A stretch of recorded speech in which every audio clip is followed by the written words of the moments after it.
If you have previously watched the Bud on the Dot video, you might have thought about how to get your dog to stay on the dot for longer times.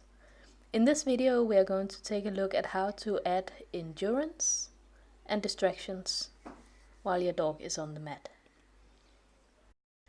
Tools needed for this exercise: your dog, a bed or a mat, and your dog's dinner.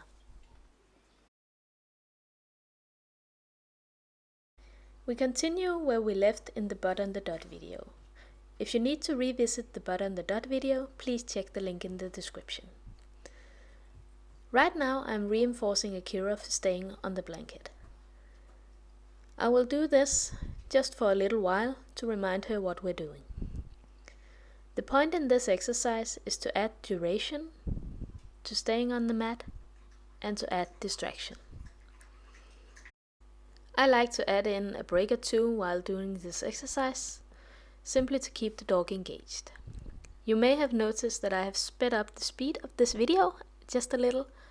I did this for your benefit, in order for you to get as much video material in a short amount of time as possible.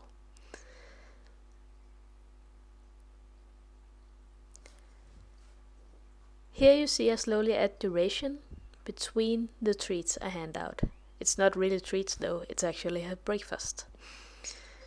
Now I'm beginning to add in distractions. I'm standing up and rewarding her for staying. Again, she stays on the mat. I am not very particular of her staying in a down at the moment, because the goal is for her to simply stay on the mat. You can always increase criteria. You can choose to simply reward only when your dog is lying down on the mat. Don't worry, your dog will offer it if you reward it.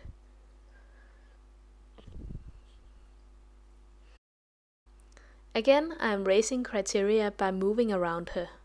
I move around a lot and I make sure to always reward onto the mat. This is to keep my dog engaged in the mat, to help her understand that the mat, that is where the magic happens. Every now and then I still throw in a break to keep her engaged and to keep reminding her that going back to the mat is still rewarding. You can notice now that I am once again increasing criteria by increasing the duration between the rewards. Akira is a little bit frustrated here because where the hell is my reward? If your dog gets frustrated, it's okay. Take a step back. Decrease the duration between the treats.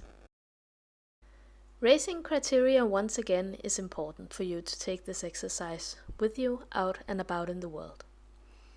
This time I have moved on out into my garden. There's a lot of distractions out here. We have birds on the other side of the fence. We have people, we have other dogs. However, we are in an enclosed area. This makes the exercise safe. If you move this exercise outside an encased area, please use a leash.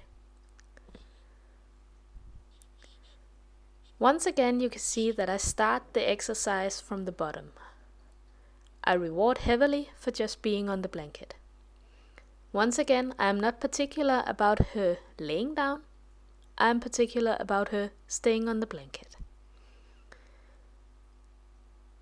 I throw in the occasional break. This is again to keep her engaged. Rewarding is still right onto the blanket. It is not into the dog's mouth. When you have done this exercise inside and help your dog understand that she needs to be on the blanket, it is far easier to increase criteria faster when you move the exercise. You may laugh now as I am beginning to do silly things, but this is actually once again increasing criteria. Notice that Akira is having a really hard time about this. I don't reward her for going to me. It's lovely that she does, but it wasn't the point. I do, however, reward her for returning to the blanket uncued. Once again, if your dog breaks away, come to you, wait. Just wait for her. She will return to the blanket if you keep rewarding that behavior. Adding more distractions to this exercise is simply grabbing your blanket, grab your treats, grab your dogs, go out, get the show on the road.